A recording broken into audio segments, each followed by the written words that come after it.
오늘 성경 봉독자가 읽은 요한복음에는 어떤 한 사람과 예수님의 대화가 나옵니다. 이게 요한복음의 특징이에요.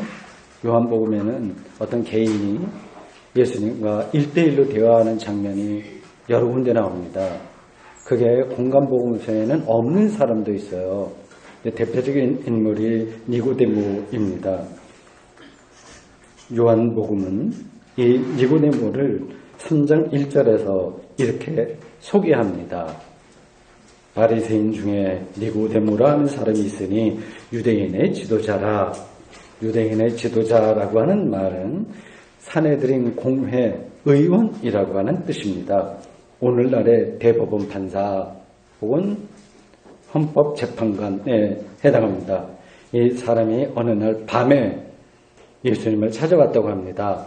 그래서 조금 삐딱하게 성경을 보는 사람들은 야, 이거 왜 밤에 찾아오냐, 떳떳하게 낮에 찾아오지, 그렇게 생각할 수도 있습니다. 그런데 요한복음 19장 39절 뒷부분으로 가서 보면 니고데모는 예수님이 십자가에 처형당하고 아리마대 사람 요셉의 무덤에 묻힐 때 장례에 필요한 물품인 모략과 침향 섞은 것을 가져왔다고 합니다. 이게 보통 일이 아닙니다. 당시는 제자들도 자기들에게 위해가 당하지 않을까 해서 예수님의 십자가 처형 장면이나 그 장소 언저리에 얼씬하지도 않은 아주 위중한 때였습니다. 그리고 예수 처형에 직접적으로 연루된 종교기관이 바로 이 니고데모가 속한 산헤드린 공회였습니다. 이런 걸 감안하면 예수에 대한 니고데모의 진정성은 인정받을만 합니다. 니고데모는 예수에게 와서 이렇게 말합니다. 랍비여, 우리가 당신은 하나님께로부터 오신 선생인 줄 아나이다. 하나님이 함께 하시지 아니하시면 당신이 행하시는 표적을 아무도 할 수 없음이니이다. 이렇게 말했습니다. 표적을 근거로 해서 예수가 하나님이 함께하는 인물이라고 아주 특별한 존재라고 고백한 겁니다. 이런 사람을 우리가 만나기는 쉽지 않습니다. 평생에 가도 한두 번 어디 만나겠습니까? 니고데모는 그 기회를 놓치지 않고 예수를 찾아왔습니다. 그리고 가장 궁극적인 질문을 한 거예요. 이 문장 자체로만 보면 그냥 서술문이지만 내용적으로 보면 질문입니다. 그 당시 사람들은 어떻게 해야 구원을 얻을까? 어떻게 해야, 무엇을 해야 영생을 얻을까에 대해서 관심이 정말 많았습니다. 마가복음 10장 17절 이하에 따르면 어떤 사람이 예수에게 와서 또 이렇게 이야기합니다. 선한 선생님이여, 내가 무엇을 하여야 영생을 얻으리까? 이 마가복음 10장 17절 이하의 이 이야기는 마태복음 19장과 누가복음 18장에도 병행 구절로 나옵니다. 오늘 요한복음 13장에 나오는 니고데모하고 배경이 비슷한 이야기예요. 이게 조금씩 따로 전승되다가 각각 복음서에 약간씩 차이를 두고 이렇게 자리를 잡게 된 이야기입니다. 예수님은 이 마가복음 10장 17절에 나오는 이 사람, 어떤 데는 부자 청년이라기도 하고 고관이라고도 하고 여러 가지로 표현합니다. 이 사람에게 십계명의 후반부에 속하는 윤리 항목들을 열거하셨습니다. 살인하지 말라, 간음하지 말라, 도둑질하지 말라 등등입니다. 이 사람은 어릴 때부터 내가 이걸 정말 잘 지켰다, 이것에 내 온 인생을 걸었다, 이렇게 대답했습니다. 물론 과장된 이야기이겠지만 나름대로 최선을 다한 것만은 분명해 보입니다. 여러분들이 못된 신앙으로 어릴 때부터 성실하게 신앙생활한 거하고 비슷한 처지입니다. 그러자 예수님은 그에게 다시 말하기를, 그래 잘했다. 그런데 네 재산 다 팔아서 가난한 사람에게 나눠주고 그러 나를 따라와 봐라, 이렇게 말씀하셨어요. 이 사람은 재물이 많은 사람이라 실망하고 예수님을 떠나갔다고 합니다. 사실 뭐 재물을 다 이렇게 처분해야만 예수의 제자가 될 수 있다는 말은 아니죠. 계명 준수를 통해서 영생을 얻겠다고 하는 생각의 한계를 짚은 겁니다. 이 사람의 질문과 비슷한 질문을 한 니고데모에게 오늘 요한복음 3장 3절에서 예수님은 뜻밖의 대답을 하셨습니다. 앞에 나온 그 사람들에게는, 공간복음에 나온 사람에게는 쉽게 그냥 이거 지켰냐, 그리고 재산 팔아라, 그러한 이야기로 진행되는데, 오늘 여기 비슷한 이야기라고 할 수 있는 이 니고데모에게는 다른 대답을 주셨습니다. 일종의 선문답처럼 들립니다. 선문답이요. 요한복음에는 그러한 내용들이 많이 나옵니다. 진실로 진실로 내게 이르노니 사람이 거듭나지 아니하면 하나님의 나라를 볼 수 없느니라. 예수님은 이 말씀에서 무엇을 해야 영생을 얻을 수 있느냐 하는 질문을 무엇이 되어야 하느냐의 차원으로 바꾼 겁니다. 삶에 대한 관점이 행위로부터 존재로 달라진 겁니다. 니고데모는 거듭난다는 게 무슨 뜻인지 몰랐다고 해요. 그는 다시 예수에게 묻습니다. 사람이 늙으면 어떻게 또 날 수 있냐? 한번 낳는데 다시 어머니 모태로 들어가야 되냐? 말이 안 된다. 그 뜻이죠. 당대의 유대교 최고 전문가가 예수의 말을 알아듣지 못한 겁니다. 삶의 중심을 이해하는 건 지식이나 사회적 신분으로 되는 게 아닙니다. 가방끈이 길어도 이건 다른 문제인 거예요. 지금도 마찬가지죠. 사람을 수단으로 다루지 말고 목적으로 대해야 된다고 하는 말을 도무지 이해하지 못하는 사람들이 있습니다. 학식이 높아도 마찬가지예요. 예컨대 여기 바이올린 선생이 있다고 합시다. 그걸 돈벌이로만 여기는 사람은 자유와 기쁨이라고 하는 예술의 본질을 이해할 수가 없습니다. 기독교 신앙에서도 마찬가지예요. 성경 문자주의에 떨어져서 타종교를 부정한다거나 성소수자를 배척하고 진화론을 부인합니다. 아무리 이해시키려고 해도 안 돼요. 이게 무슨 말이냐 그렇게 하는 겁니다. 니고데모는 왜 예수님의 거듭나야 된다고 하는 말을 오해했을까요? 예수님의 말씀에서 그 대답을 들을 수 있습니다. 요한복음 3장 5절에서 사람이 물과 성령으로 나지 아니하면 하나님 나라에 들어갈 수 없다고 했습니다. 물과 성령으로 다시 나야 된다고 하는 겁니다.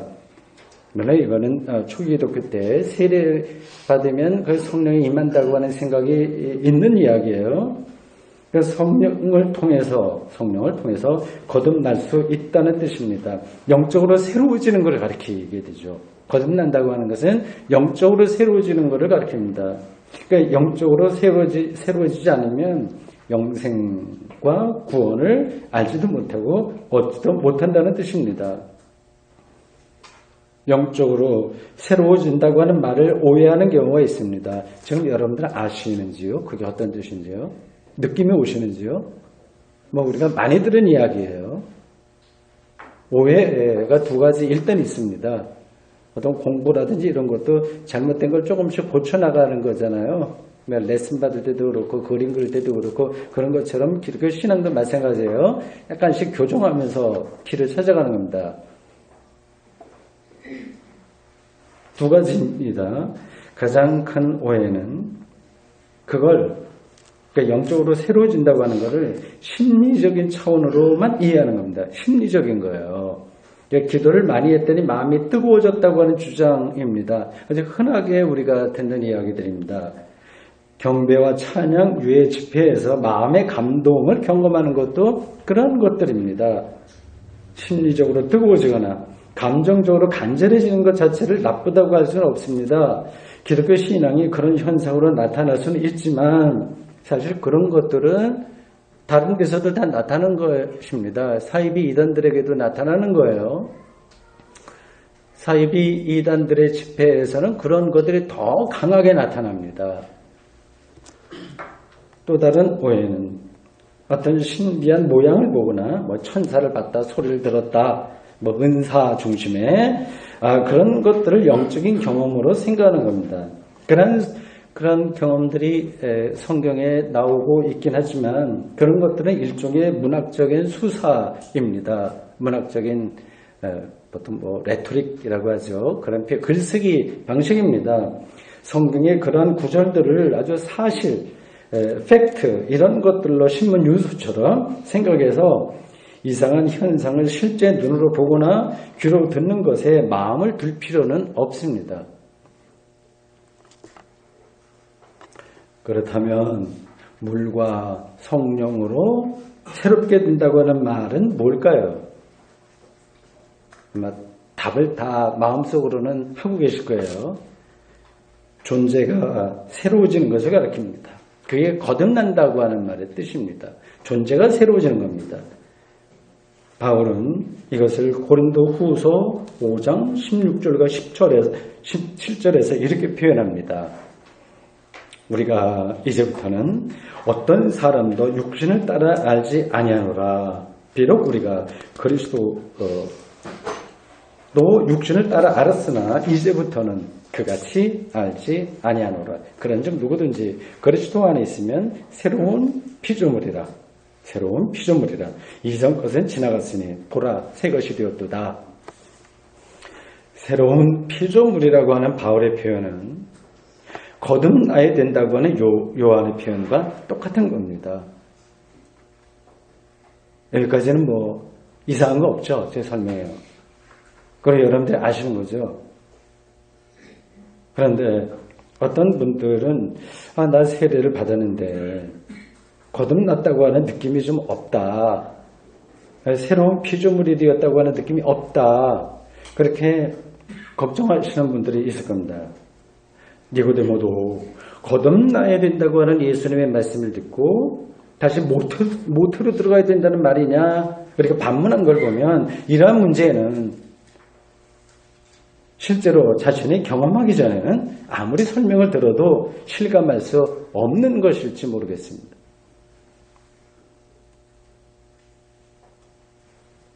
그래도 설교자니까 가능한 대로 설명해 보려고 보겠습니다. 요한복음 기자는 예수와 니고데모와의 대화를 일단 3장 13절까지 끝내요. 그리고 14절부터 물과 성령으로 거듭난다는 것, 즉 새로운 피조물이 된다는 것이 무엇인지를 직접적으로 설명합니다. 이것은 고상한 철학에 속한 게 아니라 아주 구체적인 겁니다. 십자가에 달린 예수를 믿는 것이 곧 거듭나는 겁니다. 14절은 모세 전승에 나오는 광야의 놋뱀 이야기를 거론합니다. 민수기 21장 4절에서 9절입니다. 출애굽 이후 광야 생활을 하던 이스라엘 백성들이 좀 어려움을 당하자, 먹고 살기가 조금 힘들어지자 하나님과 모세를 향해서 원망하면서 우리를 왜 이렇게 애굽에서 끌어냈냐 그렇게 했습니다. 백성들이 독사에 물려 죽어 나갔습니다. 겁을 먹은 백성들이 회개하자 모세는 놋뱀 조형물을 만들어 장대 위에 걸어놓고 그걸 쳐다보게 했고요. 그걸 쳐다본 사람들은 다 살아났다고 합니다. 참 믿기 힘든 이야기로 들릴 겁니다. 하나님을 향한 불순종에 대한 경고입니다. 요한은 바로 그 민수기에 나온 사실을 짚으면서 이스라엘 백성들이 쳐다보고 살아난 놋뱀이 십자가에 달린 예수님이라고 말한 겁니다. 그래서 3장 15절에 이는 그를 믿는 자마다 영생을 얻게 하려 하십니다. 생명을 얻었다고 하는 거죠. 이어서 아주 유명한 16절이 나옵니다.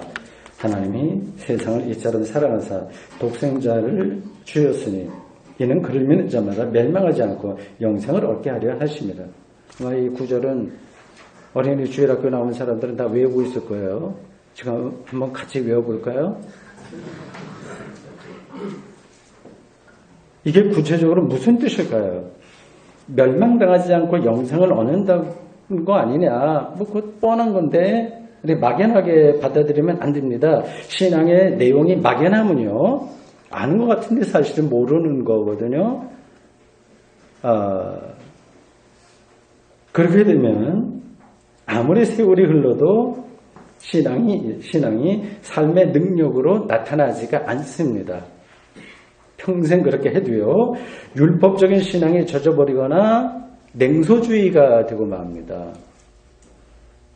멸망하지 않고 영생을 얻는다고 하는 게 무슨 뜻이며, 그게 거듭난다고 하는 말과 어떻게 연관되는 것일까요?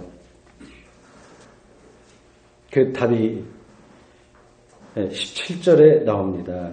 이게 16절과 비슷한 내용의 반복처럼 들리지만 기독교의 가르침을 훨씬 더 명료하게 설명한 구절입니다. 각각 구절들이 성서 기자들이 기록한 건데 거기에 우주와 같은 무게가 담겨 있습니다. 하나님이 그 아들을 세상에 보내신 것은 세상을 심판하려 하심이 아니요 그로 말미암아 세상이 구원을 받게 하려 하심이라. 놀라운 선포예요. 16절에 나오는 멸망과 영생이 17절에서는 각각 심판과 구원이라고 하는 단어로 바뀌어서 나옵니다. 멸망과 심판, 영생과 구원은 같은 의미죠. 예수가 세상에 온 것은 심판이 아니라 구원을 목적으로 한 것이라고 했습니다. 바로 이 사실, 즉 예수를 통해서 구원을 받을 수 있다고 하는 사실을 알고 믿는 사람이 거듭난 사람입니다. 그런데 이 사실이 보통은 눈에 들어오지 않습니다. 교회 밖의 사람들만이 아니라 교회에 나가는 사람들도 이 사실을 자기 삶의 중심으로, 그러니까 현실로 경험하지 못합니다. 잘 안 돼요. 그래서 예수님은 물과 성령으로 거듭나지 않으면 하나님 나라에 들어갈 수 없다, 이렇게 말씀하신 것으로 보입니다. 심판과 구원이라고 하는 이 말씀과 연결시켜서 볼 때 오늘 머릿속에 여러분들 그 두 단어만 생각하셔도 됩니다. 볼 때 두 종류의 사람이 있습니다. 하나는 심판 지향적인 사람이고 다른 하나는 구원 지향적인 사람입니다. 심판 지향적이라고 하는 말은 자신이 알고 있는 기준으로 삶을 판단하고 재단하는 방식으로 살아간다는 뜻입니다. 현대인들이 얼마나 강렬하게 심판 지향적으로 사는지 아실 겁니다. 자기 자신을 포함해서 이웃과 모든 세상 사람들을 점수로 판단하고, 이게 심판 지향적인 거예요. 그 연봉으로 평가합니다. 이게 아주 자연스러워요. 당연하다고 생각합니다.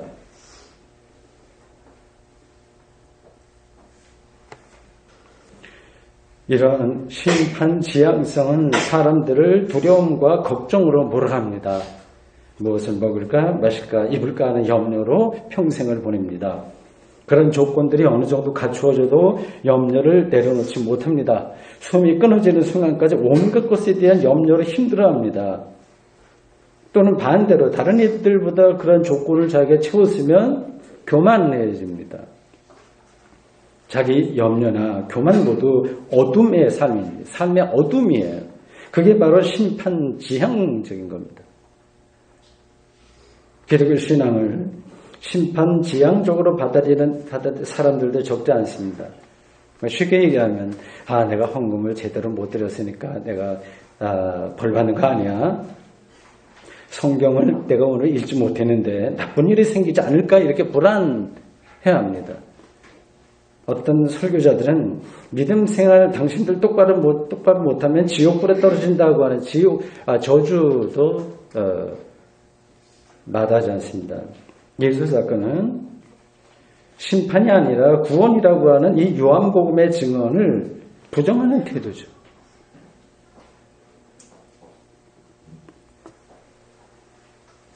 심판 지향적인 삶과 달리 구원 지향적인 삶은 이해하기가 조금 더 까다로울 겁니다. 손에 잘 안 잡힐 수도 있어요. 그래서 많은 신자들이 말은 그렇게 해요. 요한복음 이 구절 얼마나 많이 있습니까? 그러나 실제로는 거기에 집중하지 못해요. 그래서 악순환에 떨어지게 됩니다. 구원 지향적인 삶을 알지 못하니까 어쩔 수 없이 심판 지향적인 삶에 떨어지고 심판 지향적 삶에 머물다 보니 결국 생명 지향적 삶에 이르지를 못합니다. 요한복음 기자는 분명히 말했습니다. 하나님이 독생자를 주신 것은 믿는 자가 멸망당하지 않고 영생을 얻게 하려는 것이고 세상을 심판하려고 하는 게 아니라 예수를 통해서 세상에 구원받게 하려는 것이라고 말입니다. 놀라운 선포 아니겠어요? 이게 분명한 사실이라고 한다면 당연히 생명과 구원이 무엇인가에 마음을 쏟을 수밖에 없는 거예요. 심판 지향성은 우리의 삶에서 축소되고 구원 지향성은 확대됩니다. 마치 어린아이들이 소풍 나가서 보물찾기 하듯이 생명과 구원을 찾는 일에 몰두합니다. 그런 사람의 영혼은 반짝거리게 되죠. 새벽을 기다리는 파수꾼이나 신랑이 오기를 기다리는 신부의 심정이 됩니다. 삶을 그렇게 삽니다.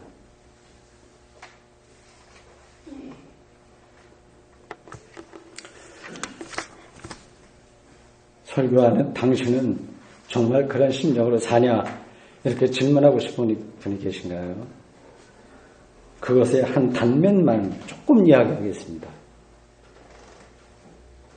저는 언제부턴가 저의 삶에서 저의 소유가 없다는 사실을 절감하고 있습니다. 많은 분들이 그럴 거예요. 돈을 비롯해서 저의 몸도 그렇고 저의 책이나 글이나 신학 지식도 다 저의 것은 하나도 없습니다. 원래부터 내 것은 하나도 없습니다. 제가 하나님의 피조물이니 모든 것은 다 밖에서 주어진 것이고 지금 임시로 관리하고 있을 뿐입니다. 더 근본적으로 저의 삶과 인생을 저의 능력으로 완성할 수 없다고 하는 것도 분명합니다. 날이 갈수록 더 그게 확실해집니다. 모든 것이 선물로 주어진 것이니까 건강을 포함한 그 모든 것을 잃어도 때로는 힘들고 불편하겠지만 아쉬울 게 하나도 없습니다. 저에게 정말 영원한 생명은 무엇인지 참된 구원은 무엇인지를 찾고 구하고 그리고 은총으로 그것을 받아 누리는 것에 집중하려고 합니다. 이러한 생각과 삶의 태도에서의 핵심은 십자가에 달린 예수입니다. 요한복음은 십자가에 달린 예수를 통해서 영생과 구원이 시작되었다고 하는 사실을 선포했습니다. 그 이전에는 유대인들의 율법과 표적에 매달렸지만 이제는 더 이상 그런 것에 매달릴 필요가 없습니다. 해방이죠. 아침 해가 떠올랐기 때문에 더 이상 밤에 필요한 손전등 이런 것들은 필요 없는 것과 같습니다. 율법은 손전등과 같은 거예요. 부분적으로 밝혀줍니다. 그런 게 필요 없다고 하는 것을 아는 사람은 작은 사물을 포함해서 세상의 모든 것들과 삶을 빛으로 경험합니다. 삶이 기쁨과 해방과 평화로 가득 찹니다. 이것이 바로 구원의 기쁨이자 믿음의 능력입니다. 예수 십자가가 왜 영생과 구원인지를 이해하지 못하고 실감하지 못하는 분들도 안타깝지만 있을 거예요. 그걸 억지로 이해시킬 수는 없습니다. 이게 억지로 되지가 않습니다. 예컨대 테니스 운동에서 중요한 것은 힘을 빼는 겁니다. 팔에 힘을 빼야 돼요. 팔만이 아니라 몸에 힘을 빼야 됩니다. 근데 그건 말로 해서 설명이 안 돼요. 힘을 무조건 빼면 골프도 마찬가지예요. 힘을 무조건 빼면 또 공이 나가지 않으니까 적당하게 힘을 빼고 중요한 순간에 힘을 주는 게 이런 운동에서 중요합니다. 근데 그게 말로 설명이 안 되는 거죠. 요한복음 3장 7절과 8절에서 예수님은 거듭나야 된다고 하는 것을 바람이라고 하는 어떤 특별한 단어로 설명합니다. 바람이 어디서 와서 어디로 가는지 모르는 것처럼 예수의 십자가를 영생과 구원의 길로 믿게 되는 것은 우리 뜻대로 되는 게 아니라고 하는 말씀입니다. 이런 점에서 믿음도 은혜입니다. 이런 믿음의 은혜를 받은 사람은 예수의 십자가와 부활이 가리키는 생명의 신비에 전적으로 몰입해서 살아갈 수 있습니다. 그래서 복음이라고 하는 거죠. 나에게는 왜 그런 은혜를 주지 않으실까? 그렇게 불편한 분들도 있을 겁니다. 여러분, 하나님의 은혜를 주지 않는 사람은 없습니다. 다만 은혜를 거부할 뿐입니다. 예수님 당시의 사람들을 예로 든다면 율법주의자들과 바리새인들과 서기관들이 바로 그런 사람들이었습니다. 그들은 거부한다는 게 뭔가를 설명하는 거예요. 아는 게 너무 많았어요. 이게 착각이죠. 자기들이 안다고 생각합니다. 무엇이 진리인지 아닌지를 자신들이 판단할 수 있다고 생각했습니다. 자신들의 인생 경험을 절대적인 것으로 여긴 거예요. 그래서 그들은 예수 그리스도를 받아들일 수 없었습니다. 오늘도 많은 사람들이 자기 삶을 자기가 완성할 수 있다고 주장합니다. 돈과 권력이 인생 성공의 길이라고 하는 확신으로 살아갑니다. 은혜를 거부하는 태도입니다. 사랑하는 성도 여러분, 요한복음 기자의 주장을, 이 설명을 깊이 생각해 보십시오. 십자가에 달린 예수는 우리로 하여금 심판 지향의 삶으로부터 구원 지향의 삶으로 나갈 수 있게 합니다. 그로 인해서 죄와 죽음이 극복되고 의와 생명의 삶이 환한 빛으로 드러났습니다. 누구에게는 보이고 누구에게는 보이지 않을 거예요. 여러분과 제가 앞으로 이 땅에서 몇십 년을 살지 아니면 몇 년을 살지 모르겠지만 심판이 아니라 구원의 삶이 날이 갈수록 더 풍요로워지기를 바라겠습니다. 아멘. 기도하겠습니다. 주님, 오늘 저희들 요한복음 기자가 우리들에게 전해준 예수의 십자가가 뭔지에 대한 설명을 들었습니다. 심판과 구원의 관계를 전해들었습니다. 그 당시만이 아니라 오늘도 여전히 심판 지향적인 이 문화, 사회가 있습니다. 그 안에서 저희들이 삽니다. 예수 그리스도의 십자가가 왜 우리들에게 구원 지향적인 삶으로 끌어가는 근원이고 동기인지를 잘 깨달아 알고 그 삶으로 깊이 들어가도록 저희를 붙들어 주십시오. 예수님의 이름으로 기도합니다. 아멘.